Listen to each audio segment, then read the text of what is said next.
Yes, tell me. Is the question number 2 visible? It's being loaded, not yet.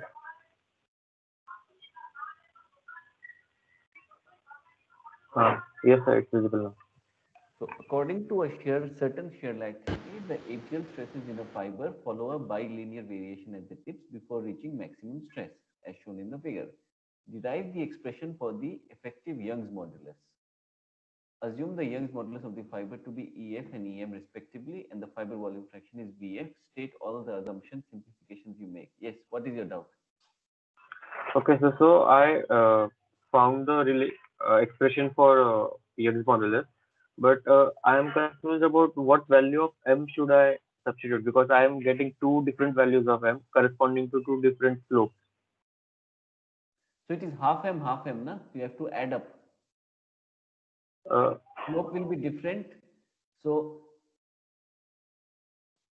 so slope is going to be different, but two-third half m. So are you saying no? It will depend on the slope. So two pieces of information are given to you. Half m is uh, given and two-third sigma max is given. So the slope yes, of the first line can be calculated using two-third sigma max and half m, and for the yes, sir. other it is half m and 1/3 sigma max. So basically you want Okay, the slope of this line, yes? okay. No, sir, I calculated the slope. So do we add the values and then substitute, Huh. or like It will be half minimum m. This value is we half m. substitute? This is half m. Okay, You have okay, to add, no, it is not a question of minimum or maximum. There will only be one value of total m. okay, okay, sir. Understood. Because it will be adjusted. The slopes are different. Look at the slope of the two lines, they are different. Yes, sir. Okay, understood, sir. Thank you. Okay, good. Anything else? Sir, I had a doubt regarding the strength of short fiber composite, sir. Okay, let us look at it. Yes, what is your doubt? Sir, like when we were talking about strength of continuous fiber composites, we were talking about brittleness of fiber and relative brittleness of fiber and matrix. But does that also come into account when we are talking about short fiber composites? In this basic theory, no. Usually you will have, because short answer is no, we are not accounting for that. The reason is that it is much more complex Okay. than that. So if you want to put all those factors, then analytical solutions will not be enough. You have to use some complex, some other theory of failure. Okay. So here, like we are assuming a matrix is brittle compared to fiber. More or less, yeah. In this, like for example, when we say that if the longitudinal strength, if S greater than SC, then we are saying the matrix fails when the fiber fails. Yes. Yes. Because this is our factor, Okay. sigma f comma u is the factor. Similarly, for when S is equal to SC, when it is less, we are saying that the fiber contribution is low and it is only the matrix that is contributing to this stress. Okay. Okay, sir. So basically we are assuming that the fiber is brittle and the fiber will break before the matrix is breaking. Not matrix is Okay, sir. brittle, the fiber is brittle. Okay. Fiber is brittle. Because you see now, this is what, again it closes.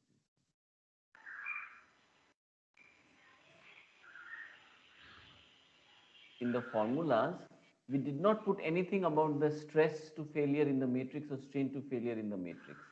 When sigma f comma u reaches a certain limit, the composite fails.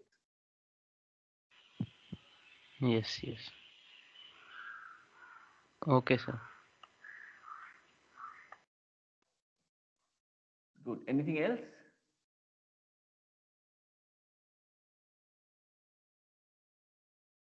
If not, then let us start with the mechanics of solids. So we will discuss most of the things I think you already know. Is this slide visible? Yes, sir. Yes, sir. Okay, good. So basically today we will only discuss most of the things that you already know in your advanced mechanics of solids course.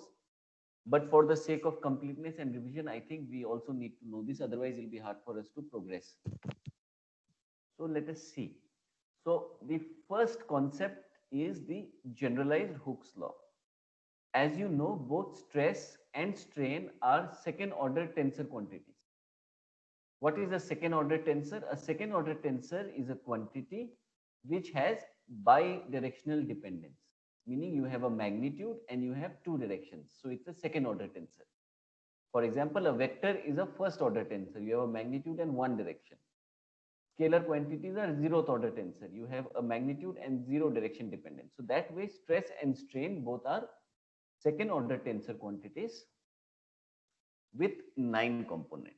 Okay, later we'll find out that this 9 can be reduced. So we say strain is usually written by del epsilon I comma ij or sigma ij, where I and j vary from 1 to 3.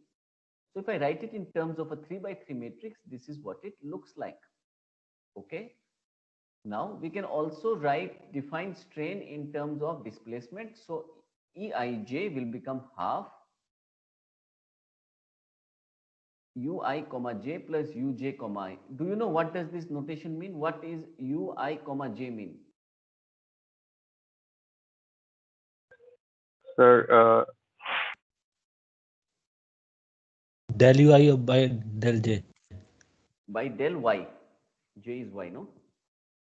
gradient of u, sir. Gradient of u.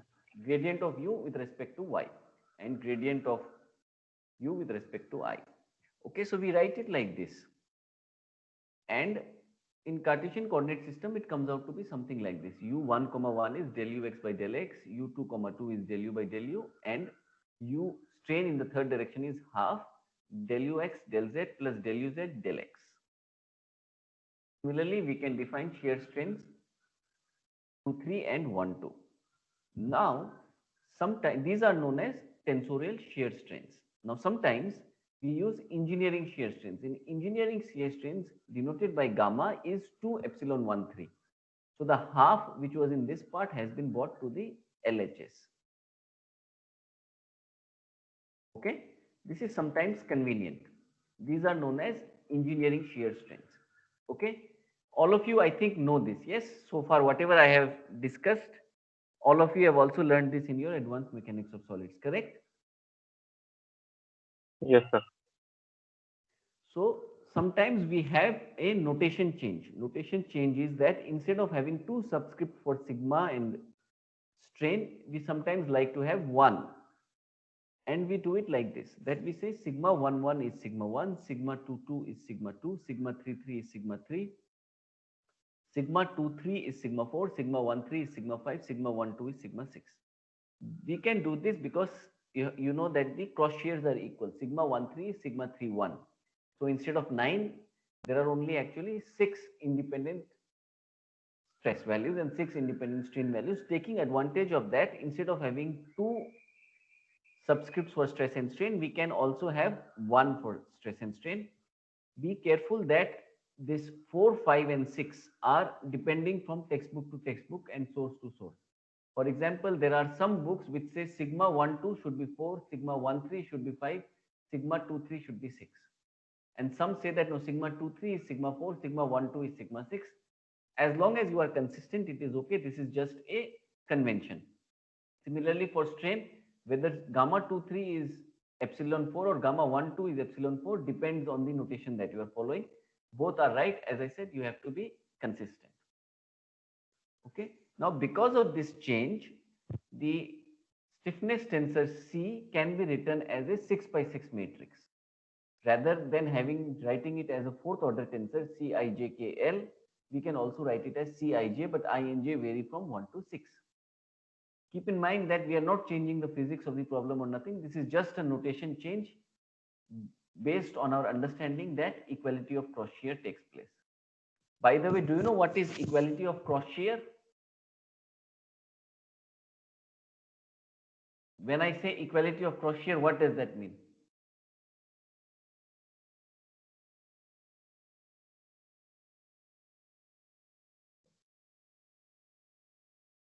Anybody? It means that sigma 1 3 is equal to sigma 3 1. or that the stress tensor is symmetric. Can anybody tell me why stress tensor is symmetric? From matlab, how do we prove that sigma 1,3 is equal to sigma 3,1? Sir, by Conservation of angular considering momentum. moment balance equations. It is coming from, because my point in question is in a state of equilibrium. So if I take moment about the centroid, it should come out to be 0. From that, we can find that sigma 1,3 is equal to sigma 1,2. And taking advantage of that fact, I no longer need to write my stiffness as a fourth order tensor, but as a 6 by 6 matrix, which is most common. So then I have, this is my generalized Hooke's law. Keep in mind that stiffness starts with S, but we use the letter C to denote it. Compliance starts with C, but we use the letter S to denote it. Okay. So we have something like this. Sigma 1, according to this, sigma 1 is equal to C11 into epsilon 1 plus C12 into epsilon 2 plus C13 into epsilon 3 plus C14 into epsilon 4 plus C15 into this plus C, so on and so forth. Okay. This matrix, this C matrix 6 by 6 is known as the stiffness matrix. So furthermore, using energy considerations, we can show that Cij is equal to Cji, that the stiffness matrix is actually symmetric. C12, these two are equal, these two are equal, these two are equal, C141516, C141516, they are equal. Now because of this, how many independent constants are needed to write the stiffness matrix? It is 6 plus 5. C12 is not independent because these two are same. So I have 6 plus 5 plus 4 plus 3 plus 2 plus 1 is equal to 21. So for a completely general case, the number of independent constants required is 21. Okay. Clear? Yes, sir. Yes, sir. Yes, sir. So a generally anisotropic material has 21 independent material descriptors. So completely calculate the stiffness of an anisotropic material, you need 21 independent constants. We can write the Hooke's law also in the compliance form. It will come out to be something like this. That strain is compliance into stress, compliance matrix is symmetric. You still have this 21 constants. The relationship between stiffness and compliance is that they are inverse of each other. If you know the stiffness matrix, you invert it, you get the compliance matrix. Okay. Now, so this much I think you already know. The new things that we are learning is that the microstructure of composite material is a new concept that has come. Okay, that you know that a certain composite looks like that. So now logically, if my material structure is symmetric, I should also have the stiffness to be symmetric about that axis. For example, if you look at this figure, this is a unidirectional continuous fiber composite. In the microstructure is independent of, sorry, this should be 2-3 axis.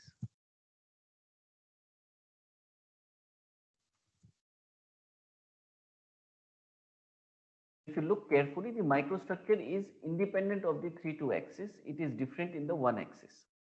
I mean, in the 2-3 plane, it does not depend what is my choice of axis 2 and 3. The microstructure will still be the same. So now if my microstructure is independent of the 3-2 axis, the stiffness should also be independent. Yes or no? Agree? That, or in other words, by looking at this, can I say that modulus in the 2 direction is equal to modulus in the 3 direction? Or G12 is equal to G13. This is directly logically coming. If the microstructure is symmetric in the 2-3, there is no reason that why the elastic constants in that direction should also be different. Okay. Now look at this material. What do you think of the figure on the top right? Do you think this is transversely isotropic, or what can you say about this? It is the picture of a composite material, but the fibers are not circular. The fibers are ellipsoidal in cross section. In this case, can you expect the property in the 2 and 3 direction to be same? No. You cannot No, sir. expect it. It has to be circular and random. So such materials are orthotropic. We will study more in detail. If you have a microstructure like this, then like the top left hand corner, these are ellipsoidal inclusions. All the inclusions aligned in the same direction, but randomly placed. This one, what do you think? Can I say this is also transversely isotropic? That along the length, properties are different, but the plane which is perpendicular to my slides, the microstructure is independent of the 2 and 3 direction. Yes, sir. They are transversely isotropic. In other words, if this is my 1,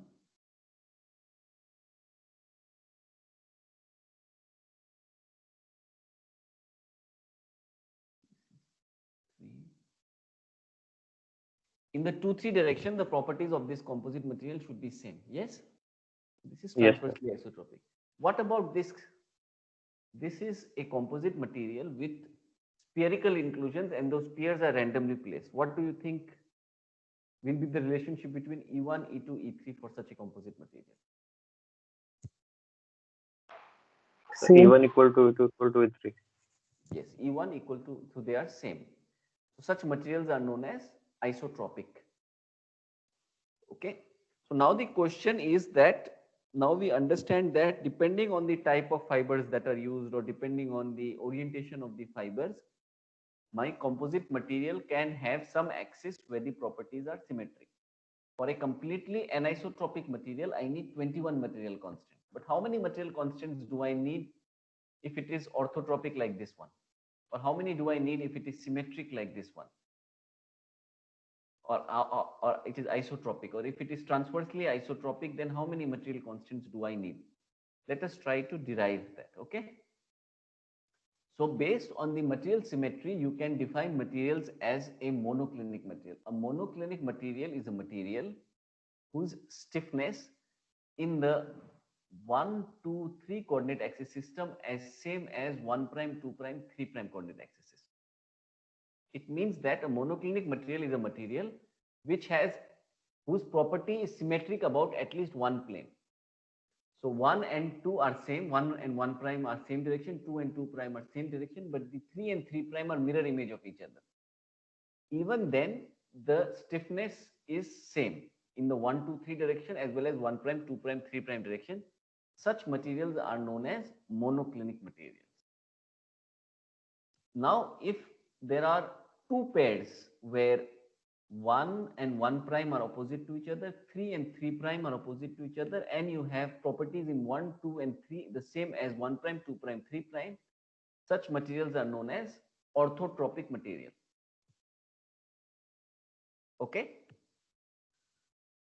And so on and so forth. So even in this figure, I am showing that 3 and 3 prime are same in the top figure. But it would also be monoclinic if 1 and 1 prime were inverse, all others were same. So monoclinic material is it is symmetric about any one axis. Not necessarily 3 is just shown as an example. Any one material coordinate axis system, if it is symmetric, the material is monoclinic. If it is for 2, it is known as orthotropic. Okay.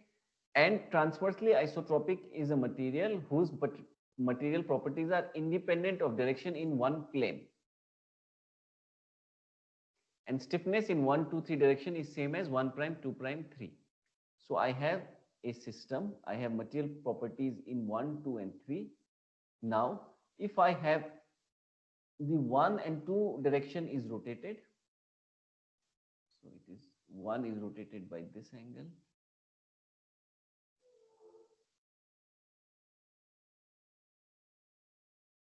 And similarly, 2 is rotated by that angle, by the same angle. Even then, if the stiffness remains the same for all values of theta, then I call that material transversely isotropic.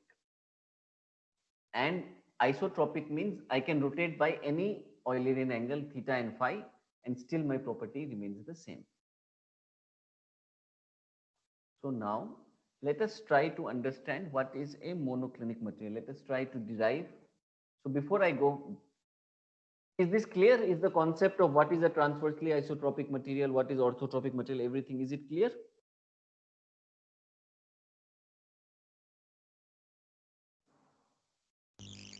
Yes, sir. Yes, sir. Okay.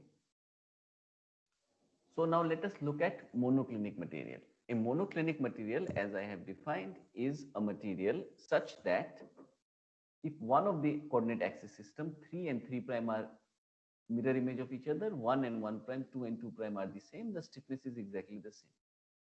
Or in other words, I have that sigma 1 prime is sigma 1, sigma 2 prime is sigma 2, sigma 3 prime is sigma 3, but sigma 4 prime is minus sigma 4.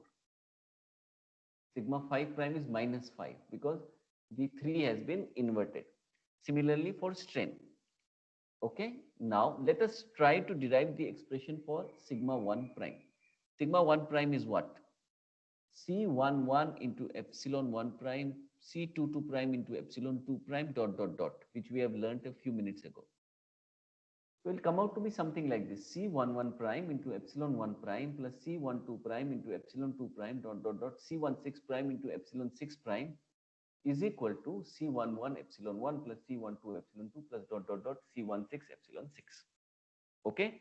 So basically I am using the generalized Hooke's law, expanding what is the value of sigma 1 prime and sigma 1. Now, and C11 prime is equal to C11 because my material is monoclinic. So if I equate similar terms, I will see that epsilon 4 prime is minus epsilon 4, epsilon 5 prime is minus epsilon.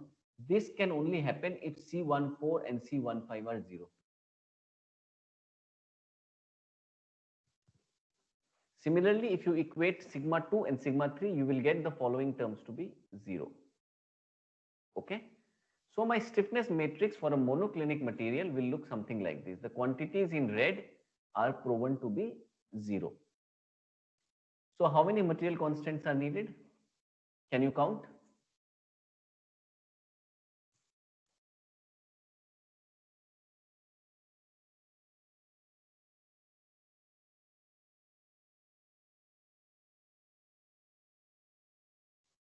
It is C11 is 1, 2, 3, 4, 5, 6, 7, 8, 9, 10, 11, 12, 13. So we need 13 material constants to completely define the stiffness of a monoclinic material. What is the special property of a monoclinic material? That in the plane where there is symmetry. So I am saying that 3 is 3 prime. So in the 2, 3 and 3, 1 plane, the shear stresses, the shear strains only contribute to shear stress. So these terms are 0. There is no normal stresses due to shear strains in the axis where it is symmetric. Similarly, normal stresses and strains do not contribute to shear in those planes. This is due to the fact that my material is symmetric. Okay. Is this clear or should we go back one slide? Sir, could you repeat again? Okay. Let's go one Just slide back. This is clear? yes, sir. Yes. So we, based on the fact that the stiffness in the 1, 2, 3 and 1 prime, 2 prime, 3 prime are equal. I calculated sigma 1 prime, sigma 1, both of them are same. I equate them. But epsilon 4 prime is minus epsilon 4, epsilon 5 prime is minus epsilon 5. So I am getting some terms to be 0. So if I do that for all the 6 components of stress, I find that some terms come out to be 0. The ones in red actually are 0. What does this mean? Now, recall that sigma 11 was equal to C11 into epsilon 1 plus C12 into epsilon 2 dot dot dot C16 into epsilon 6. Now, imagine that a material is only subjected to epsilon 6. In that case, sigma 1 will be equal to C16 into epsilon 6. So shear strain epsilon 16 is only contributing to shear stress, not shear stress 1, 4 and 1, 5. So as there is a single plane of material property symmetry, shear stress from the planes in which one of the axis is perpendicular. So our perpendicular plane is 3. So in the 2, 3 and 3, 1 plane only contribute to strain in the 2, 3 and 3, 1 plane. They will not contribute to 1, 2 shear, like sigma 1, 4 is 0. So when I am taking the generalized Hooke's law, multiplying this matrix with the strain to get the value of stress, the shear strain contributions to the normal stress are actually in these two directions are 0. This is coming because of the symmetry. And the inverse is also true. The normal stresses only contribute to shear strains in that plane. If I apply some normal strain, I will get I will not get any shear stresses due to that normal stress. So far, I think in your class you have learned, in all your mechanics of solids, you have learned that if I apply shear strain, the body is only getting shear stress. Is that correct or not correct? In a general case, what do you think? If I have a body and some shear strain is applied, what kind of stresses are developed in the material?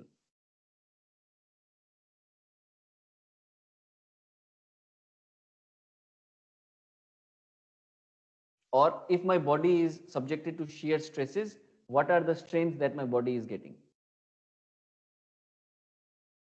Shear.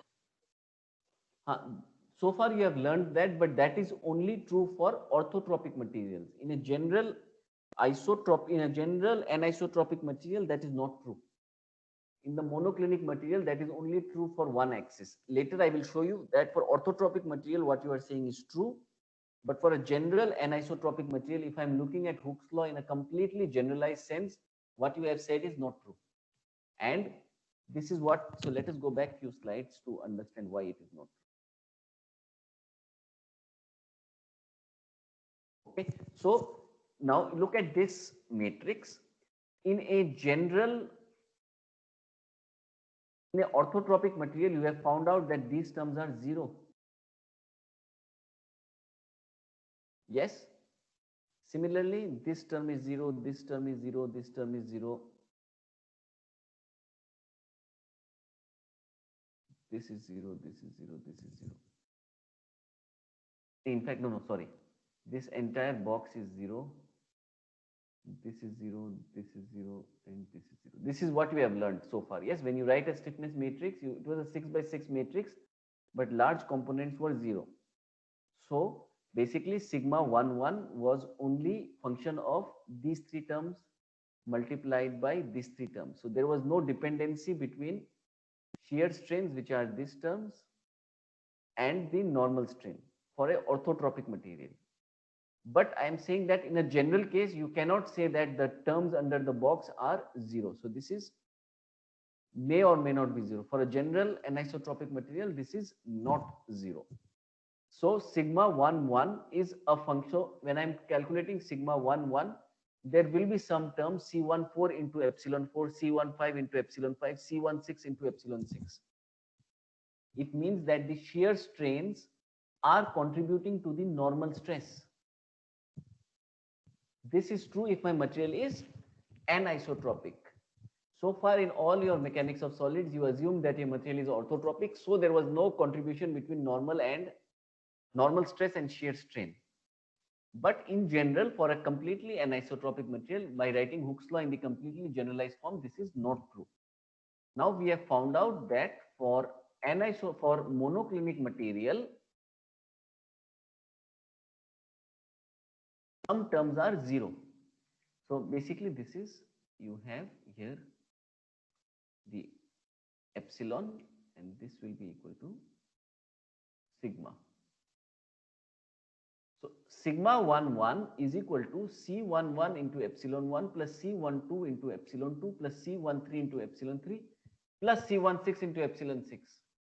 Epsilon 4 and epsilon 5 have no contribution on the normal stresses in the one direction. This is because of the material symmetry. This is what has been described here. Clear? Understood?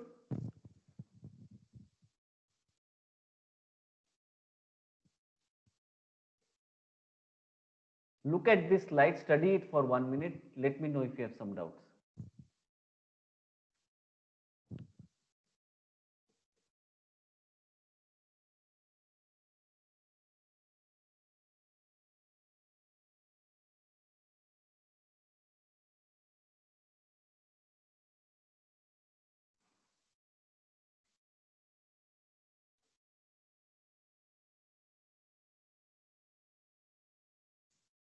Can I go forward or we want some more discussion on this?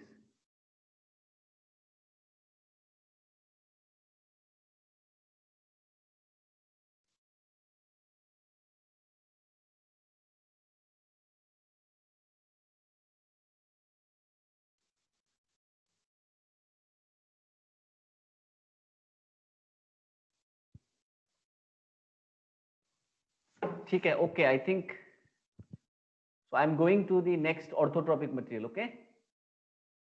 Yes, sir. In a orthotropic material, we are saying that material has symmetry, second plane of symmetry. In this figure, I am saying that it is symmetric about 1 and 3 plane. Again, I will do the same thing as last time and start comparing sigma 1 with sigma 1 prime, sigma 2 and sigma 2 prime. And as I start doing it, I will find out that the stiffness, some more terms of the stiffness matrix come out to be 0. C1 6 is 0, C2 6 is 0, C3 6 is 0, dot dot dot, all are 0. So now my stiffness matrix looks like this. This is the familiar form of the stiffness matrix that you are used to. That these terms in black are populated, the ones in red are 0. This is only true if your material is orthotropic. Okay. Now look at this stiffness matrix and tell me what will happen if my material has third plane of symmetry.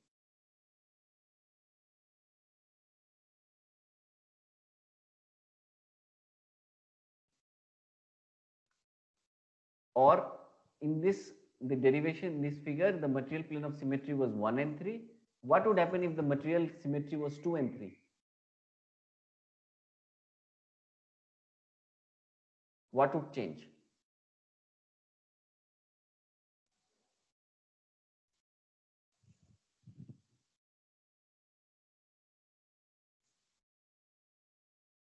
Anybody? Look at the stiffness matrix closely and then think what will happen if instead of 1 and 3, material was symmetric about 2 and 3 or 1 and 2.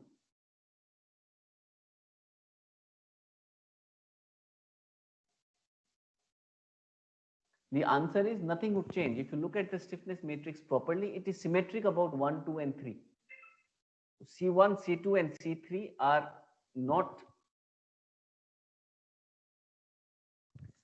C1, C2 and C3 actually C11, C12, C13 or C12. So the stiffness matrix with subscript 2, 3 and 1 are treated in a similar manner. Unlike if you go to our previous slide, there was some unsymmetry like C66, this row is different from this row. If I with emphasis on the 0 terms, these two rows are different. Yes, because here C4, C46, C56 were 0, but C44, C45 was not 0. Similarly, C46 is 0, but C66 is not 0. Now, for our orthotropic material, there is no such discrepancy. C44, C55, C66 are non-zero, rest all are 0. So it tells us that it is impossible for a material to have two planes of symmetry. Either it will have one plane of symmetry or it will have three planes of symmetry.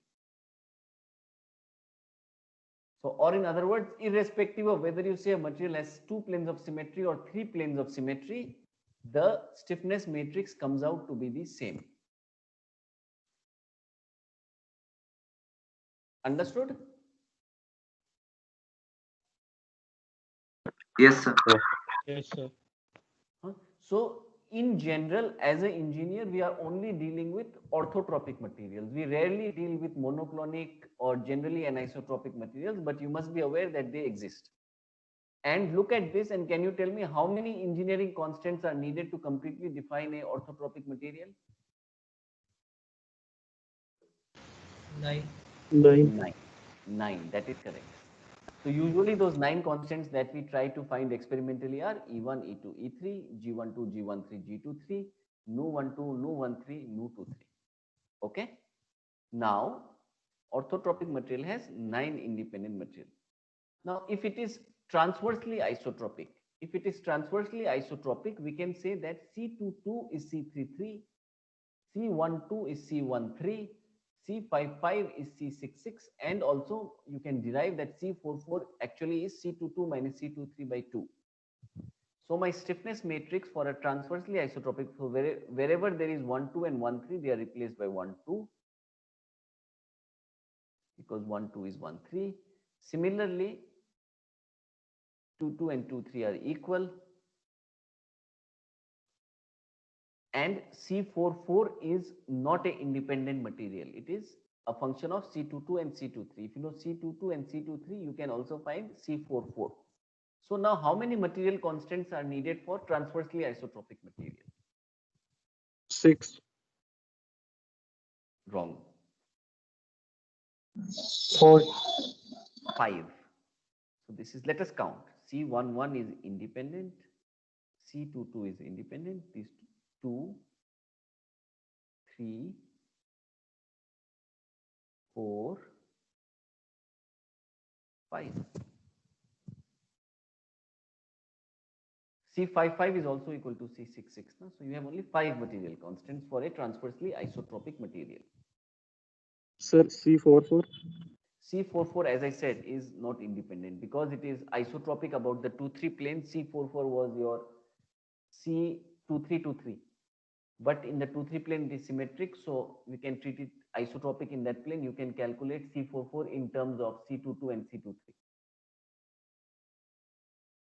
Okay. You know the relationship between shear modulus and Young's modulus, yes, for isotropic material. That G is equal to E divided by 2, 1 plus nu for an isotropic material. Something relationship between G and E, all of you are aware? If Yes, the Young's sir. modulus is given and the Poisson's ratio is given, how do you calculate the value of shear modulus for isotropic material? E into 1 minus nu upon 2, sir. So similarly, since it is isotropic in the 2-3 plane, similar expressions can also be derived. That's why C44 is not independent. You just have 5 constants. Okay. Now, if it is isotropic, then C11 is C22 is equal to C33. C12 is equal to C23 is equal to C13. Similarly, the 3 stiffness terms of these, they are also same. Okay. Now, for an isotropic material, how many constants are needed? 3, sir. 2. 2. 2. 2, sir. 2. 2. Usually it is only 2. So if somebody gives you the Young's modulus and the Poisson's ratio, you are able to calculate the complete stiffness matrix of that isotropic material. Okay.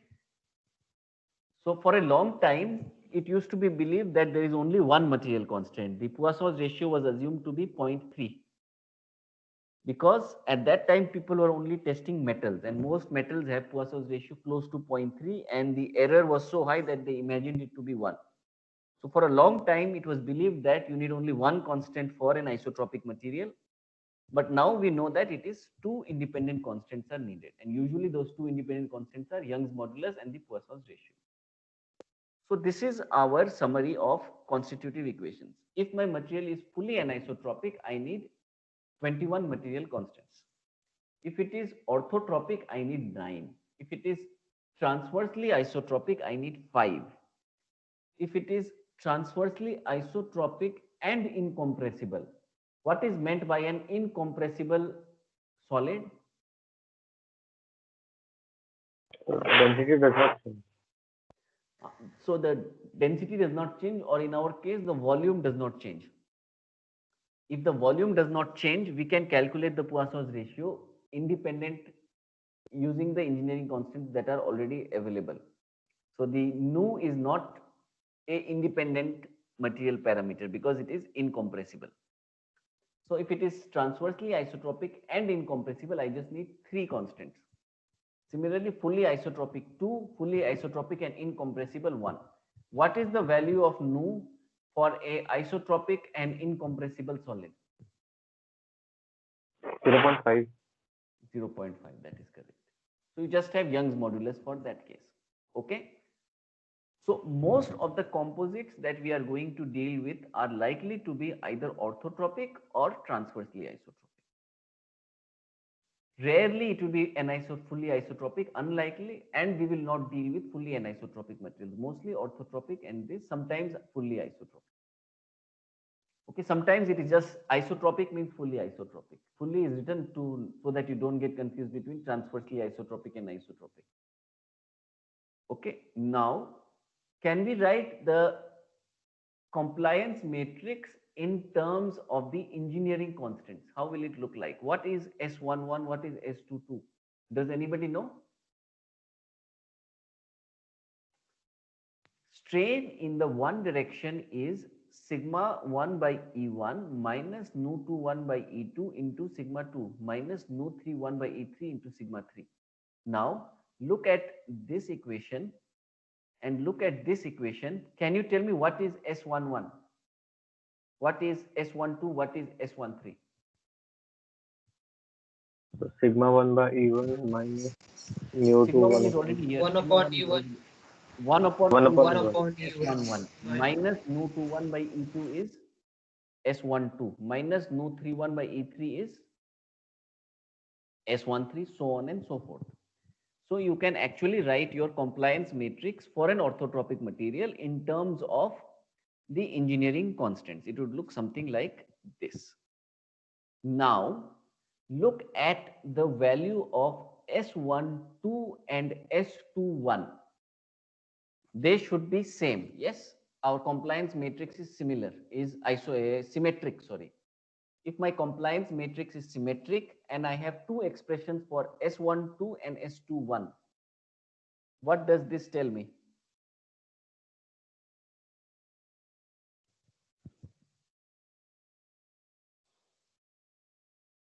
Using this, can you calculate the value of nu21? E1, E2 and nu12 is given. Can you calculate nu21 using this relationship? Acknowledging that the compliance matrix is symmetric. So you will get something like this, that nu21 is equal to E2 by E1 into nu12. Similarly, nu32 is equal to E3 by E2 into nu23. This is a very important result and a very common mistake in the context of composite materials. You have to keep in mind that cross Poisson's ratio are not equal. So far you only said that nu12 is equal to nu21 because your material was isotropic in your mechanics of solids. So E2 was E1, nu12 is equal to nu21. But for a composite material which is transversely isotropic or orthotropic, E2 not equal to E1. If E2 and E1 are not equal, then nu21 and nu12 are also not equal. So cross Poisson's ratio is not equal. You have to be very careful about this and use nu21 or nu12 depending on what is there in the formula and put the correct value. Okay, clear? This is a very common mistake. Please don't make this mistake. Clear? Understood the last two slides where I have derived the engineering constant in terms of the compliance matrix? Is this clear or not clear? Yes, sir, clear. Okay, now you can also write the stiffness matrix. You can have the compliance matrix in terms of engineering constants. If you write the inverse of this, you will get the stiffness matrix. The stiffness matrix and the engineering constants also are related, but it is slightly more tedious, but it can be done. So the usual practice is that when you are writing a code and you want to and if the stiffness matrix is given, you want to calculate the engineering constants, the usual practice is you get the stiffness matrix, you invert it, get the compliance, and from the compliance you take out the engineering constants. Okay.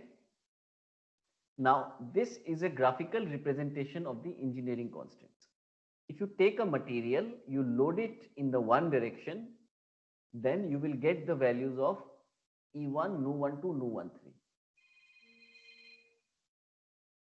Similarly, you load it in the three direction, you will get E3, nu31, nu32, and so on and so forth. So this is a graphical representation of what the engineering constant signifies.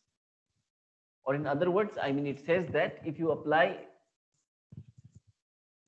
stress in the one direction, these three quantities will relate to strain in the three directions.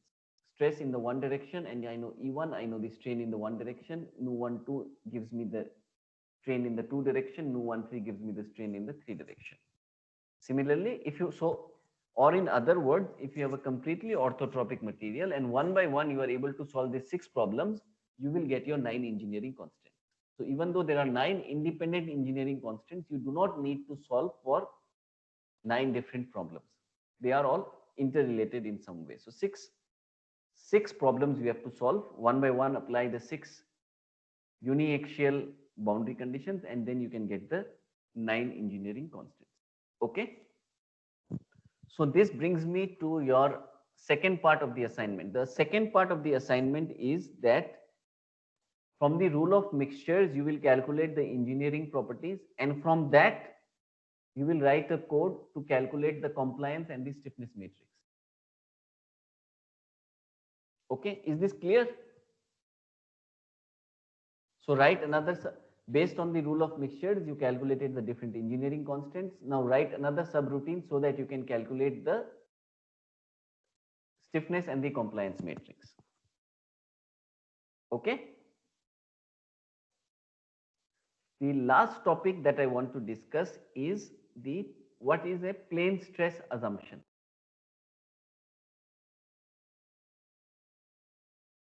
That if one of the dimensions is very small as compared to the other two dimensions, then the value of sigma zz, tau zx, tau zy will come out to be 0. So the direction in which the thickness is very small, the state of stress in that is 0. For example, a sheet of paper. A sheet of paper can only have in-plane stresses. It cannot have stresses out of plane. It is in a state of plane stress. Now, why is plane stress simplification important to us? Because when we are making composites by putting different layers one on top of the other, each layer is going to be very thin. So when each layer is very thin, we can make plane stress simplifications. Okay. So I think we can stop here. Any questions for today? Or let me ask you, what is the opposite of plane stress simplification?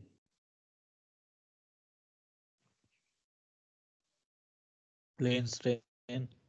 When can you make plane strain assumption? When there is a For a loading long is constant along one axis. When? Come again. Can you repeat, please? When the loading is constant along with Z1 axis. Don't confuse with plane strain with isostrain. If the loading is constant along one direction, then how can I say that this, what does plane strain say? Plane strain assumption says that strain in one of the directions is close to 0. Yes? If the loading is same throughout the length, how can it be 0? Not necessary, no. Sir, the Z dimension is very, very large. That is right. So if one of the dimensions is very, very large as compared to the other two dimensions, then we can say it is in a state of plane strain. For example, a plane strain assumption, you can say, think like a dam whose length is very, very long as compared to the wall, or a turbine blade. So those sort of structures are subjected to plane strain, or we can make the plane strain simplification in that cases. For a composite material, most of the time, since we are having layered materials, each layer is very thin, we will be making plane stress assumption, or not assumption, plane stress simplification. Okay. Now, if you have plane stress simplification, in Thursday, we will learn how the stiffness matrix can be further simplified. So rather than writing a complex 6 by 6 matrix, now we can even write it as a 3 by 3 matrix. But that we will discuss in the next class. Any questions for today? I am stopping the recording.